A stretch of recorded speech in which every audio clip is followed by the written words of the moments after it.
Hi friends, welcome to English Study Point. Today in this video lecture I am going to discuss biography of Henry David Thoreau.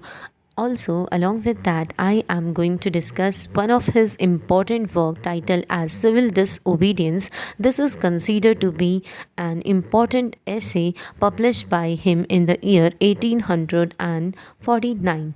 So I am beginning this video lecture first by discussing his biography. He was born in the year 1817 at a place called Concord. This place is considered to be an important epicenter for transcendentalist followers. He was died in the year 1862. He was referred to as an anarchist. Anarchist is a person who believes in no laws. A state of lawlessness is the best state that is considered according to anarchists. Also, he was a devoted abolitionist, means he was against slavery, this institution of slavery. Then he writes a quote in which he tells that I asked for now not at once no government but at once a better government.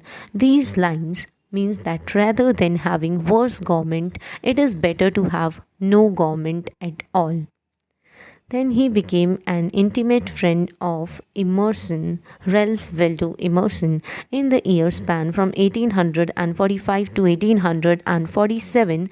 Thoreau spent 2 years in Walden Pond, which is near Concord, situated in Massachusetts.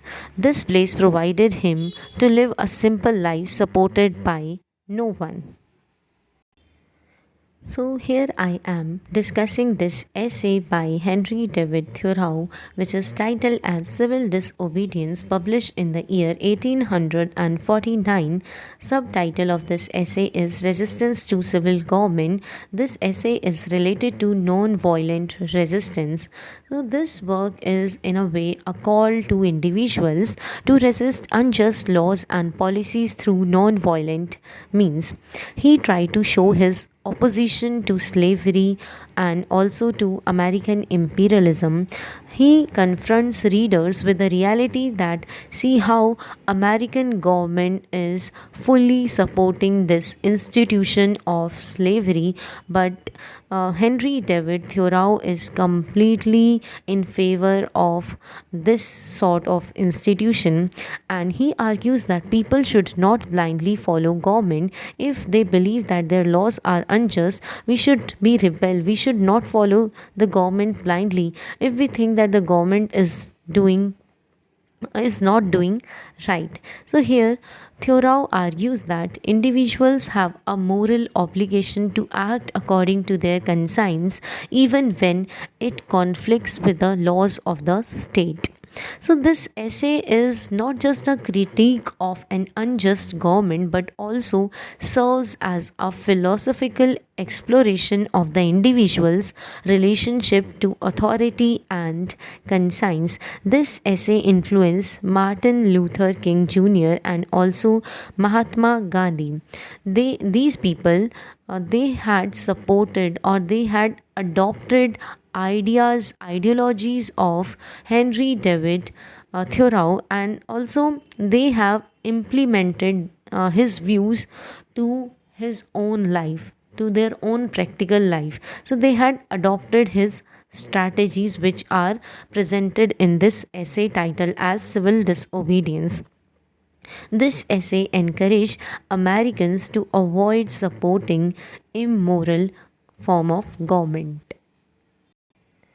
Through these lines, Henry David Thoreau is asserting that government is only a tool for the people, and if it becomes corrupt or acts unjustly or not in the favor of people, it is the duty of citizens to fully oppose immoral form of government.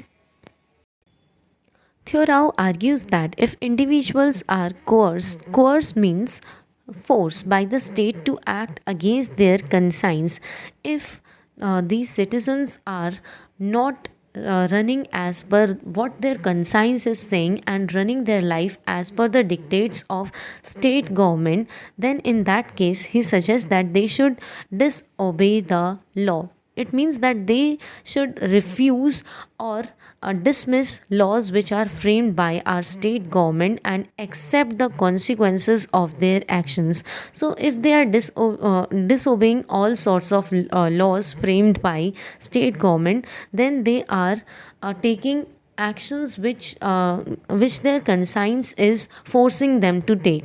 In that case, they have to bear consequences of their own actions, what they are taking in life. So people, the citizens, are solely responsible for the actions they are taking by ignoring laws which are already framed by the government. Thoreau once in his lifetime had encountered a movement where he decides to protest against the government by refusing to pay poll tax. He states that if enough individuals refuse to pay taxes or support an unjust government, it would lose its power and legitimacy. If we deny to pay tax, then we are indirectly not supporting an unjust form of government. We are actually condoning them. Condoning means nazarandaz kar dena and disabling their actions, whatever actions they are performing for the welfare of citizens. So we are disabling their actions by denying to pay them tax. Then he argues that majority should not be the sole arbiter of what is right or wrong. By this line, arbiter first of all means mediator. So, majority of people should not support a government, or a majority of people who are favoring government. Actually, they should surrender to their own conscience and free will rather than supporting majority of people who are supporting government. And also they should not solely support government all alone. Then Thoreau writes, any man more right than his neighbors constitutes a majority of one. So through these quotes, he suggests that true authority lies within the individual's conscience. If people are not paying taxes to government, then this can be considered as a form of civil disobedience, which can be a powerful tool for change as it forces the government to confront its unjust policies and re-evaluate its actions. Thoreau explores the concept of individual freedom and self reliance. So, here he argues that true freedom cannot be attained by relying on the government, rather than individuals should rely on themselves and follow their own moral compass. He encourages individuals to live deliberately, to lead a life authentic to their own beliefs and values rather than conforming to social expectations. In civil disobedience, Thoreau advocates for passive resistance and non-violent civil disobedience as the means to challenge unjust laws and policies. This form of peaceful protest and non cooperation with the state can bring about change and raise awareness of injustice. Thoreau concludes the essay by encouraging individuals to take action and cast their whole vote for that honest government which governs best. So people should only support that government through this process of voting, which works honestly for the welfare of people and offers its services well to its citizens.